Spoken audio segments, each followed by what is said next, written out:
Hi, we're in Chokoloskee today. We're standing in front of the Smallwood Store. Ted Smallwood built this store in 1909, which, as you can see, is a formidable structure, which it would have had to have been to withstand the various hurricanes and storms and things that would come through here. Obviously, it's built high to protect against any sort of flooding. The significance of this particular site is that it's also the site of the death of Ed Watson. Edgar Watson was a bandit, an outlaw, who in the latter part of the 19th century, early part of the 20th century, relocated from out west down here. He integrated himself with the locals, built and owned a place down here, some sort of a plantation where he grew, well, it was pineapple or sugar cane, but he grew something. But his contribution to history was that he killed people that worked for him because they didn't want to pay him. So the locals finally had enough of him and gathered on this dock out here.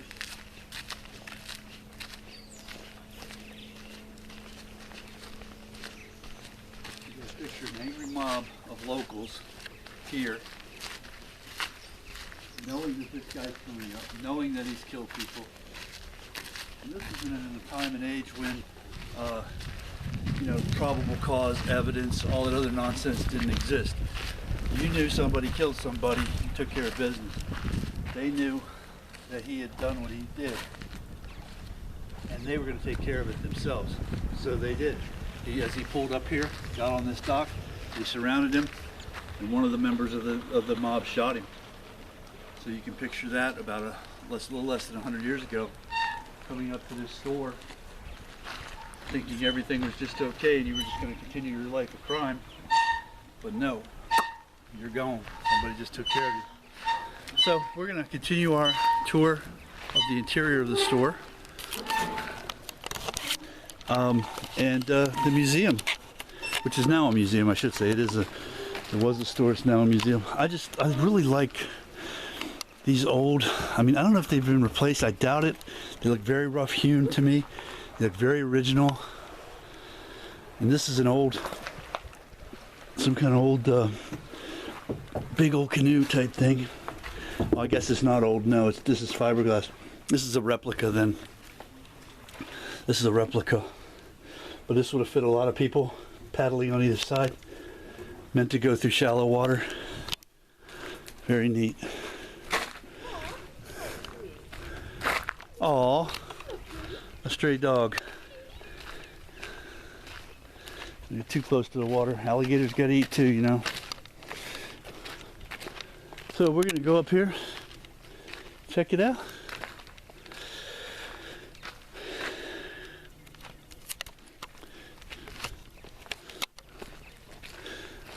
This is the remains, or these are the remains of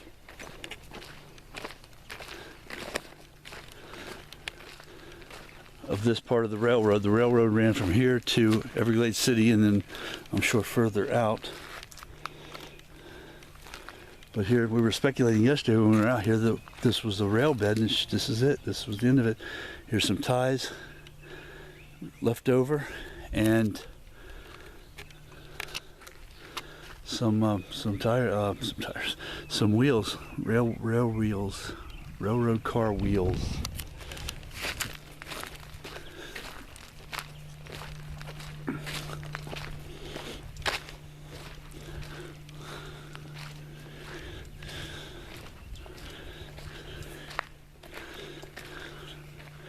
I guess that is the real guy that wrote those books. And here we have a relative, a descendant of Ted Smallwood, manning the station, as it were.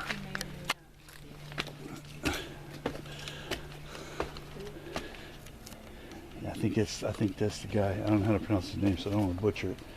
It's either Majors or Madgers. Hey, hi. We're back. And this is the interior of the store, exactly as it looked over 100 years ago.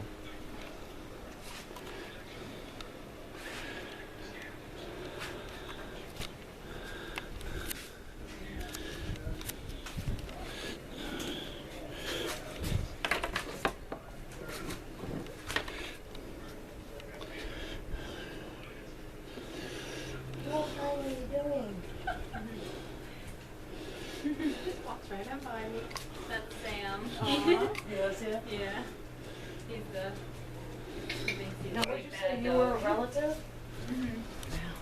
Ted Smallwood. He's my great grandfather. Oh, very cool. So his youngest daughter Nancy, she was my great grandma. Very cool. Kenny. Is Kenny related to you? Kenny Smallwood?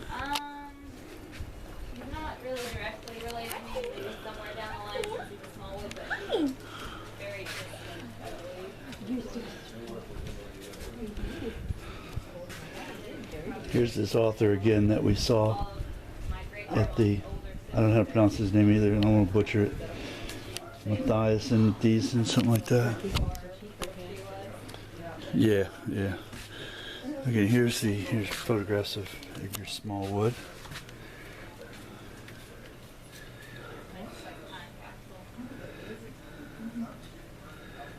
Did you ever like magazine pictures of somebody? I don't think we have it.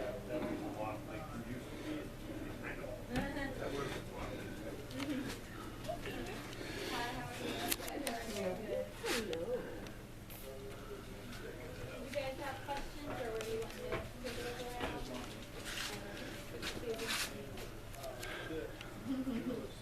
Have you been in the store before? Nope. Well, I can give you guys some history about the place that we like. Okay, we're listening. This is a museum of American culture, and it went off from 1906 to 1982.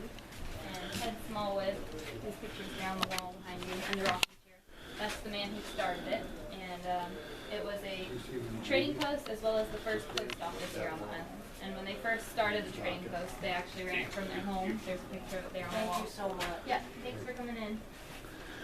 That picture next to him of the house that was about 100 yards away from here up the road on the right. But they built this building in 1917, which it looked like in this picture here. Just this middle section that we're standing in. And it was flat on the ground. But it was hit by a hurricane in 1920 and flooded halfway up the counters and torn off the foundation.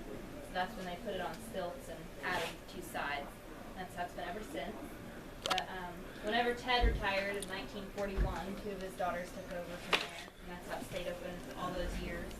But it was closed whenever his oldest daughter, Thelma, she got sick and passed away. So the store was shut down for about 10 years until his granddaughter got it, and then she's the one who reopened it as a museum. And when she first got the store, she spent about 3 years inside, bringing everything out of boxes and setting it up to make it look like it did whenever it was a trading post. So about 90% of everything in here is original to the store, and she's still the same woman who keeps it going today, so it's still part of the Smallwood family. Very cool. Sorry, I'll let you guys have a look around. There used to be a guy down by the bridge there There's a lot. named 90% of I believe so. He had 3 what we see in here today is original to the store. Incredible. They started having children a lot earlier than the younger ones. But, when I was a kid, we used to put our boat down. yeah.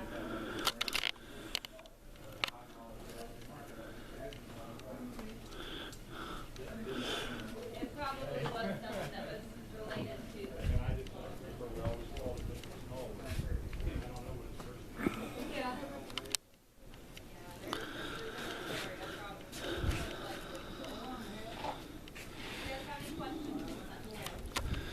So much stuff in here, just so many tools and artifacts, and I mean, it's just more than you can take in one moment or one visit.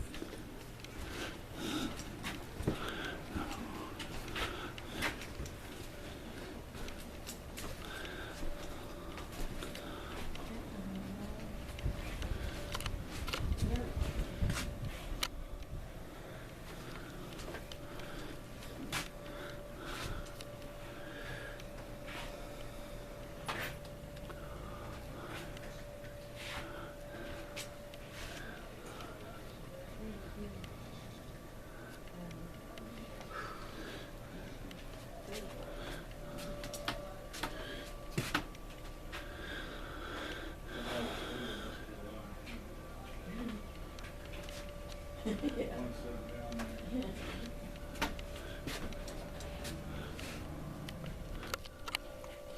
This is the post office part of it.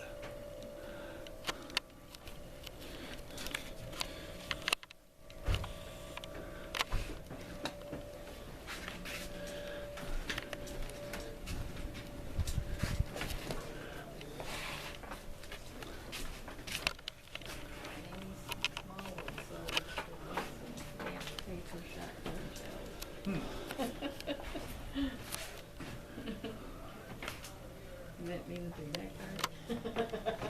Well, you remember I used to have a copy of this bill. Yeah, that's right. I loaned it to somebody, I can't remember who it was, and I got it back. Yeah.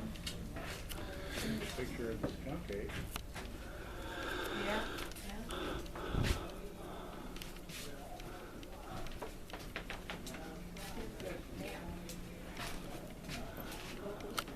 Oh, that's a sad picture.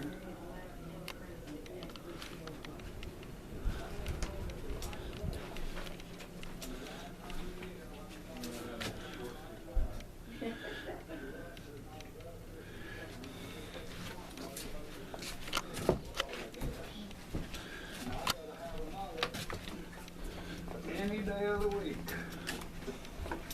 And again, look how simple they come out of the net.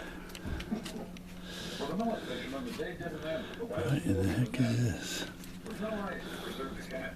The fish have to be cleaned and prepared in the ship. Children are optimized at late into the night. Stacker laid the fish here in this position, ready for the splitter.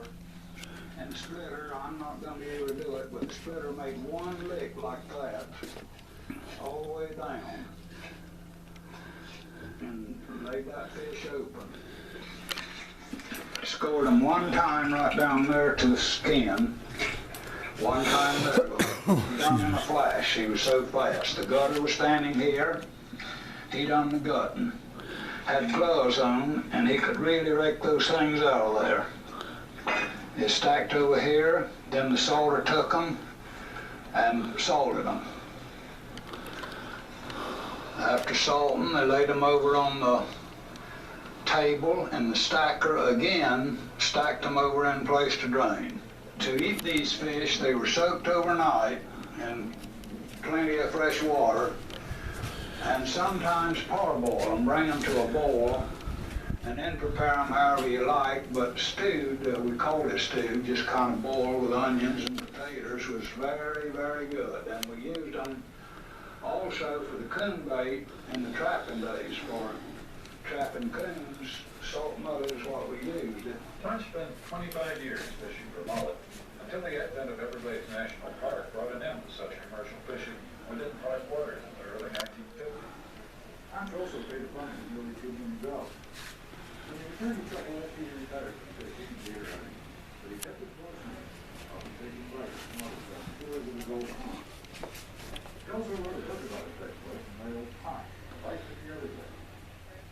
Well, Tom's never gave the appearance of being a big spender. In his final years, he never seen the one person.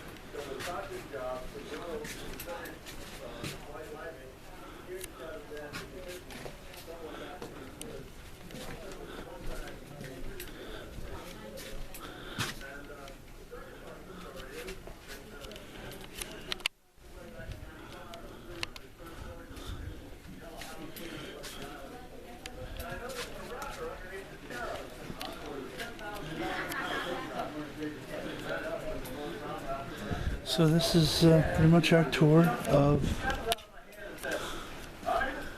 the Smallwood Store and Chokoloskee Post Office. Somewhere out here on Chatham Bend, buried where the old moonshine used to be, is Tatcha's stash. What do you think? So Tom did have a cache of that drug money. It's not very settled down. Where did he stash it? Thousand Island? That's out. Yeah, that's it.